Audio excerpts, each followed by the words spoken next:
నమస్తే, నా పేరు తేజస్విని. బీసీఎన్ న్యూస్ కి స్వాగతం. ముందుగా ముఖ్యాంశాలు. పల్నాడు జిల్లా ముప్పాళ్ల వద్ద మహిళా వ్యవసాయ కూలీలతో వెళుతున్న ట్రాక్టర్ బోల్తా, 4 మృతి, మరో 3కి తీవ్ర గాయాలు. చంద్రబాబు ప్రాపకం కోసమే డొక్కా నోటికొచ్చినట్లు మాట్లాడుతున్నారు YCP SC cell working president Kommuri Kanakarao ధ్వజం.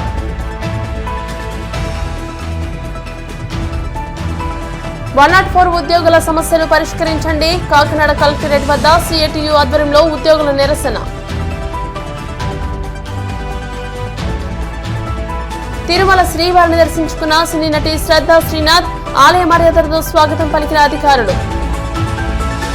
పల్నాడు జిల్లా ముప్పాళ్ల మండలం బొల్లవరం పరిధిలోని మాదల మేజర్ కాలువ కట్టపై కూలీలతో వస్తున్న ట్రాక్టర్ బోల్తా పడడంతో 4 మహిళా వ్యవసాయ కూలీలు అక్కడికక్కడే మృతి చెందారు. మరో 3కి గాయాలయ్యాయి.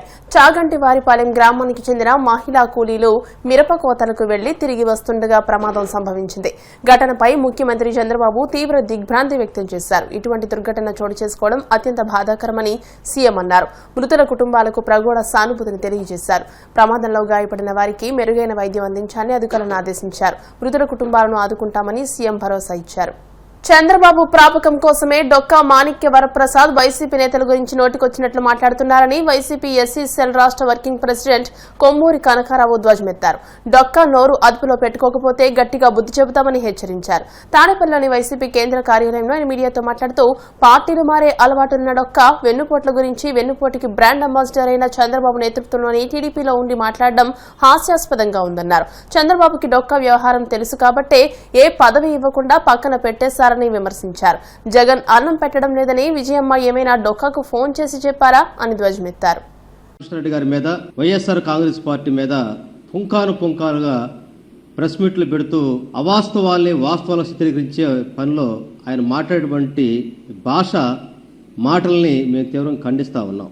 కేవలం అధికార దాహం కోసం, కేవలం పదవుల కోసం ఏ రాజకీయ పార్టీ అధికారంలో ఉంటే ఆ పార్టీ కోసం, ఆ పార్టీలో పదవుల కోసం, ఆ పార్టీ ప్రాప్తం కోసం, ఆ పార్టీ యొక్క ఆ ప్రభుత్వ అధినేత మెప్పు కోసం ఎదుటి వాళ్ళ మీద బురదలుతూ పుంకాలుగా మాట్లాడటం అనేది నీ మాటలు చూస్తా ఉంటే ఓసర వెళ్ళి కూడా సిగ్గుపడేటట్టుగా ఉంది. ఈరోజు డొక్కా మాణిక్యప్రసాద్ గారి మీద ప్రెస్ మీట్ పెట్టి మాట్లాడుకోవటం అనేది మాకే సిగ్గుగా ఉంది. ఒక సామాన్య కుటుంబం నుంచి వచ్చినటువంటి నీకు వైఎస్ కుటుంబం రాజశేఖర రెడ్డి గారు దళితులకు పెద్దపీట వేయాలని, ముఖ్యంగా మాదిగలకి రాజకీయ ప్రాధాన్యత ఇవ్వాలని చెప్పేసి నీకు రాజకీయ భిక్ష పెడితే వారు 2 సార్లు 2009, 2004లో నిన్ను ఎమ్మెల్యేగా సీట్ ఇచ్చి గెలిపిస్తే ఏ పార్టీ అయితే సీట్ ఇచ్చి గెలిపించినటువంటి ఆ పార్టీకి సున్నం పెట్టి తెలుగుదేశం పార్టీలో చేరావు. ఆ తెలుగుదేశం పార్టీలో నీకు సీట్ ఇచ్చి ఓడిపోతే అక్కడ వాళ్ళకి పంగనామా పెట్టి మరలా వైఎస్ఆర్ కాంగ్రెస్ పార్టీ జగన్మోహన్ రెడ్డి గారి యొక్క ప్రాపకం కోసం ఆ రోజు చంద్రబాబు నాయుడు విమర్శించి అనేక మందితోటి నువ్వు ప్రాధేయపడి నేను వైఎస్ఆర్ కాంగ్రెస్ పార్టీలో చేరతానని చెప్పి ప్రాధేయపడితే దళితుడు కదా, వెనకబడినటువంటి వర్గం వచ్చాడు, అలాంటి పెద్దవాళ్ళకి పదవులు ఇస్తే పార్టీ కూడా గౌరవం ఉండదని చెప్పేసి గౌరవ జగన్మోహన్ రెడ్డి గారు నీకు ఎమ్మెల్సీని కొనసాగించి ఒక రాజకీయ గుర్తింపునటువంటి, రాజకీయ చేతినటువంటి గుంటూరు జిల్లాకు ప్రెసిడెంట్ చేస్తే నీ ఎమ్మెల్యే సీటు కోసం ఇంకా ప్రాధాన్యత కలిగినటువంటి పోస్ట్ ఇవ్వలేదనే దాంతో నువ్వు వైఎస్ఆర్ కాంగ్రెస్ పార్టీని బురదలేటువంటి, సొంత పార్టీలో ఉంటూ సొంత పార్టీని బురదలేటువంటి ప్రక్రియ మొదలుపెట్టినటువంటి నేపథ్యంలోనే వైఎస్ఆర్ కాంగ్రెస్ పార్టీకి నువ్వు దూరం అయ్యావు.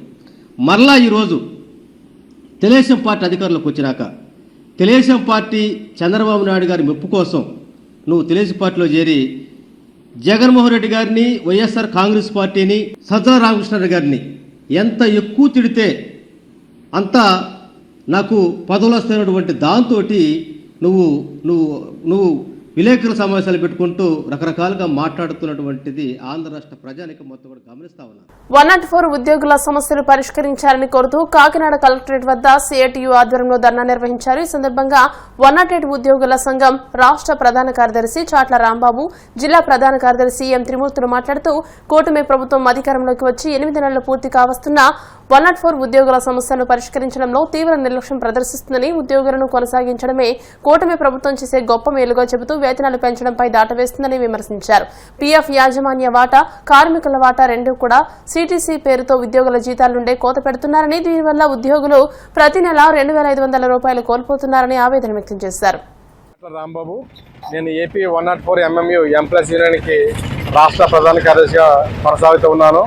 ముఖ్యంగా ఈరోజు కూటమి ప్రభుత్వం ఏర్పడిన తర్వాత ఆంధ్రప్రదేశ్లో 104 నిర్వహిస్తున్న అరబిందో యాజమాన్యం తొలగించి ఒక కొత్త యాజమాన్యాన్ని ఈరోజు ఆంధ్రప్రదేశ్లో 104 ఉద్యోగులు మెయింటైన్ చేయడానికి అప్పగిస్తూ ఉన్నారు. అయితే ఈ నిబంధనలు పెట్టినప్పుడు అందులో ప్రధానంగా ఉద్యోగులకు ఎటువంటి మేలు కూడా ఈ కూటమి ప్రభుత్వం చేయటం లేదు. ఉన్న వేతనాల కంటే తగ్గించి మరి నిబంధనలు పెట్టడం చాలా దుర్మార్గం. మేము ఉద్యోగులుగా ఎంతగానో మేము కోరికలు తీసుకున్న ప్రభుత్వం ఈ రోజున మమ్మల్ని నడ్డి విడిచే కార్యక్రమం చేస్తూ ఉంది. దీన్ని 104 సంఘంగా మేము తీవ్రంగా దీన్ని వ్యతిరేకిస్తూ ఉన్నాము. అదేవిధంగా సిటిసి అని ఒక విధానాన్ని తీసుకొచ్చారు. దీని యొక్క పర్యవసానం ఏంటంటే యాజమాన్యం వాటాన్ని ఉద్యోగికి రెండు వైపులో కూడా ఉద్యోగం నుంచి వసూలు చేస్తూ చాలా అన్యాయం చేస్తూ ఉన్నారు. గతంలో కూడా ఇలా జరిగిన పరిస్థితుల్లో మేము తీవ్రంగా వ్యతిరేకించాము. ఇప్పుడు కూడా ఈ కూటమి ప్రభుత్వం కూడా ఆనాడు మాతో జరిగిన చర్చల్లో మరి ప్రభుత్వ పెద్దలు అధికారులు కూడా మీకు చాలా అన్యాయం జరిగింది, యాజమాన్య వాటా యాజమాన్యం చెల్లించాలి, అదేవిధంగా ఉద్యోగ వాటా ఉద్యోగం ఉండాలి, కానీ ఇది అరబిందో యాజమాన్య నిబంధనలు విరుద్ధంగా వసూలు చేస్తూ ఉన్నారని చెప్పేసి ఆ రోజు మాట్లాడిన నాయకులు అధికారులు కూడా ఈ రోజున మరి మేనమేషాలు లెక్కిస్తూ ఉన్నారు. సిటిసిని ఖచ్చితంగా అమలు చేస్తామని చెప్పేసి అంటూ ఉన్నారు. ఖచ్చితంగా పిఎఫ్ వాటాని 2 వాటాలు కూడా ఉద్యోగి నుంచే వసూలు చేస్తూ ఉన్నారు. దీనివల్ల ఉద్యోగి సగటున 2,500 రూపాయల దాకా నష్టపోతున్నాడు. కాబట్టి గౌరవ ముఖ్యమంత్రి గారికి, చంద్రబాబు నాయుడు గారికి, అదేవిధంగా పవన్ కళ్యాణ్ గారికి మేము ఒకటే విజ్ఞప్తి చేస్తున్నాం. అయ్యా, సుదీర్ఘంగా మేము 104లో ఉద్యోగం చేసి మా కుటుంబాలను మేము పోషించుకుంటూ, అదేవిధంగా ప్రభుత్వానికి ఇటు పేద ప్రజలకి ఆరోగ్యాల కోసం మేము మధ్య వారధులుగా పనిచేస్తూ ఉన్నాం. 104 రాష్ట్ర కమిటీ పిలుపులో భాగంగా 104 ఉద్యోగులకి జరుగుతున్నటువంటి నా అన్యాయం మీద రాష్ట్ర వ్యాప్తంగా అన్ని జిల్లాల కలెక్టరేట్ల దగ్గర ధర్నా కార్యక్రమం చేయడం జరుగుతుంది.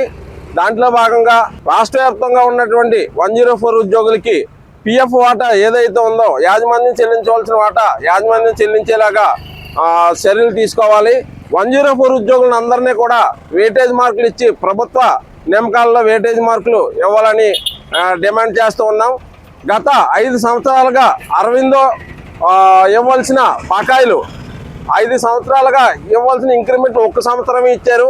మిగతా 4 సంవత్సరాల ఇంక్రిమెంట్తో పాటు మాకు రావాల్సిన ఈఎల్స్ కానీ అరవిందో నుంచి రావాల్సిన ప్రతి పైసా కూడా మాకు ఈ ప్రభుత్వం ఇప్పించి న్యాయం చేయాలని చెప్పి డిమాండ్ చేస్తూ ఉన్నాం. అంతేకాకుండా రాబోయే యాజమాన్యానికి ఇచ్చేటప్పుడు ఇప్పుడు ఉన్నటువంటి జీతాలు తగ్గించకుండా మాకు ఇంక్రిమెంట్లతో సుద్ధా వచ్చేలాగా ప్రభుత్వం చర్యలు తీసుకునేలాగా ఇప్పుడు ఉన్నటువంటి ఆంధ్రప్రదేశ్ ముఖ్యమంత్రి గారు నారా చంద్రబాబు నాయుడు గారు, ఉప ముఖ్యమంత్రి గారు పవన్ కళ్యాణ్ గారు కూడా మా 104 ఉద్యోగులకి న్యాయం చేయాలని చెప్పి ఈరోజు రాష్ట్ర వ్యాప్తంగా ఉన్నటువంటి 104 ఉద్యోగులు డిమాండ్ చేస్తూ ఉన్నాము.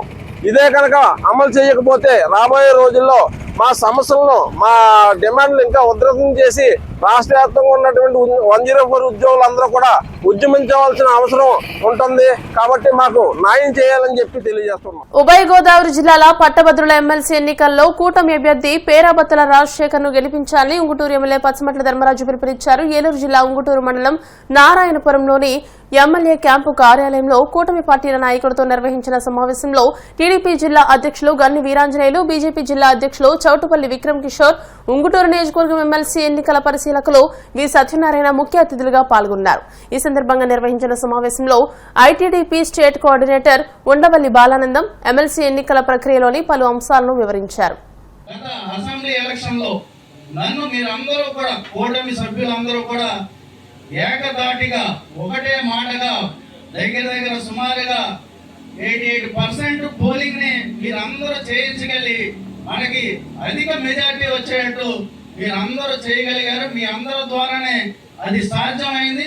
అదే విధంగా ఎందుకంటే మనకి ఇది మొదటి ఎలక్షన్, మన అందరం కూడా ప్రజల్లోకి వెళ్తున్నాం. ఈరోజు ప్రజల్లోకి వెళ్ళి ఈ పట్టభద్రుల ఎలక్షన్ కి మన కూటమి అభ్యర్థిగా మన రాజశేఖర్ గారిని ఈరోజు ఎన్నుకోవడం జరిగింది. ఆయనకి మనం అందరం కూడా ఎలా అయితే ఈరోజు మనం గతంలో ఎలక్షన్ చేసామో ఈ ఎలక్షన్లో కూడా కనీసం మనం 90% ఓట్లు వేయించగలిగితే, ఎందుకంటే ఓట్లు కూడా జాయిన్ చేసింది మనందరం కలిసి జాయిన్ చేసాం, వాళ్ళందరితో కూడా ఓట్లు వేయించి మన నియోజకవర్గం తరఫున అన్ని నియోజకవర్గాల కన్నా ఎక్కువ పోలయ్యేటట్టు చూడవలసిన బాధ్యత ప్రతి ఒక్కరికి ఉంది. మనకు ఆల్రెడీ ఎక్కడికెక్కడ నేను ఈరోజు ఉదయాన్నే మన మండల ప్రెసిడెంట్స్ అంటే జనసేన మండల ప్రెసిడెంట్స్తో కూడా మాట్లాడాను. ప్రతి గ్రామంలో కూడా ఓట్లు ఆల్రెడీ మన బాలానందన్ గారు రాసి ఇచ్చారు. ప్రతి విలేజ్లో కూడా అంటే ఫోన్ నెంబర్తో సహా ఉన్నాయి. వాళ్ళందరినీ కూడా ప్రతి ఆ ఊళ్ళో కూటమి సభ్యులు జనసేన, తెలుగుదేశం, బీజేపీ అందరూ కలిసి వీళ్ళందరూ ఒక చోట కూర్చుని ప్రతి ఒక్కరిని కూడా టచ్ చేసి వాళ్ళు వచ్చి ఓటు వేసే విధంగా మీ అందరి ప్రయత్నం ఉండాలి. ఈ రోజు నుంచి మీరు సాయంత్రం కంపల్సరీ 2-3 గంటలు మీరు అందరూ కూడా కేటాయించి ప్రతి ఒక్కరిని కూడా వాళ్ళందరినీ కూడా టచ్ చేసి ఏంటంటే మన అందరి ఆలోచన ఒకటే, మనం రాజశేఖర్ గారికి ఒకటో ప్రాధాన్యత ఓటు వేయాలి, అందరినీ కూడా అదే దానికే వేయించేటట్టు మన అందరం కూడా చెప్తే కంపల్సరీగా అందరూ కూడా ఓటు వేస్తారు. ఉదయ గోదావరి ఎవరైనా మన ఓట్లన్నీ కూడా ఇవ్వాలంటే కేవలం ఇది వరకైతే మన బ్యాలెట్ లో ఈవీఎంలో అయితే తెలుగుదేశం పార్టీ తినగా సైకిలను, జనసేన పార్టీ తినగా గాజు గ్లాస్ అను, భారతీయ జనతా పార్టీ తినగా కమలం అని ఉండేది. ఇక్కడ గుర్తులు ఉండవు. ఇక్కడ ఓన్లీ బ్యాలెట్ పేపర్ ఉంటుంది, పేర్లు ఉంటాయి, పేరు పక్కన ఫోటో ఉంటుంది, ఆ ఫోటో పక్కన ఒక స్పేర్ గాడి, ఒక 4 గాడి స్పేర్ ఉంటుంది. ఇలాగా ఆ తిన్నగా మనం ఒకటి పేరాపత్తుల రాజశేఖర్ అనే వ్యక్తికి సీరియల్ నెంబర్ 8 ఈవేళ రేపు నామినేషన్ వేస్తాడు. ఆయన 2 రోజుల్లో రాజశేఖర్ గారి యొక్క సీరియల్ నెంబర్ మనకు తెలుస్తుంది. కాబట్టి ఆ బ్యాలెట్ పేపర్ అన్ని కూడా పట్టుకుని ప్రతి ఓటర్ దగ్గరికి వెళ్ళి ఎక్కడ రెండో పంచాయతీ లేకుండా మొదటి ఓటు ఒకటే పేరాపత్తుల రాజశేఖర్ గారి తిన్నగానికి ఏ నెంబర్ వస్తే ఆ నెంబర్ ఆ తిన్నగా 1 అనే అంకె మాత్రమే వేసి ఆ ఓటు హక్కు మనం వినియోగించుకుంటే మొదటి రౌండ్లోనే గెలుపొందే అవకాశం ఉందన్న వాస్తవాన్ని మీరందరూ కూడా గమనించాలని చెప్పి మిమ్మల్ని అందరినీ నేను కోరుకుంటా ఉన్నాను. అలాగే ఎన్నికలు వచ్చినప్పుడు కొన్ని ఇబ్బందులు ఉంటాయి. ఇప్పుడు కాసేపు ప్రకటనలు.